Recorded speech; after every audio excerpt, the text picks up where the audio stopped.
ডাকাত দেখতে হবে। আর ওখানে ছিল দেশু, আর এখানে কি,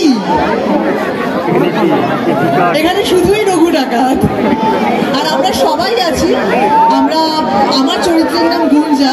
আমি এরকম একটা চরিত্র করতে পেরে আমার খুব ভালো লাগছে। কেন ভালো লাগছে সেটা আপনাদের সিনেমা দেখে বুঝতে পারবেন। আমি অনেক ধরনের চরিত্র করেছি, অনেক রকমের অভিনয় করার সুযোগ পেয়েছি, কিন্তু এই চরিত্রটা একদম অন্য রকমের। কারণ এখানে প্রচন্ড মারপিট করার একটা স্কোপ পেয়েছি। আর মারতে তো সবারই খুব ভালো লাগে, কে আর সহ্য করতে ভালো লাগে বলুন?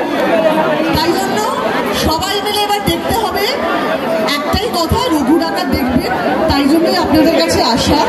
আরেকটা প্রথম আমার জন্য এবং আমার মনে হয় আমার এখানে যতজন অভিনেতা অভিনেত্রী আছে তাদের মধ্যে অনেকের কাছেই, যে জেলায় গিয়ে আপনাদের জন্য এখানে এসে একটা টিজার লঞ্চ কিংবা একটা ধরুন নতুন গান, আজকেই একটা নতুন গান আমাদের রঘু ডাকাতের মুক্তি পেয়েছে, সেটা এসে জেলায়, আমরা কলকাতায় বসে অনেক প্রমোশন করি, কলকাতায় বসে অনেক ইন্টারভিউ দিই, কিন্তু এইখানে আসা শুধুমাত্র আপনাদের জন্য, আপনাদের ভালোবাসা পাওয়ার জন্য।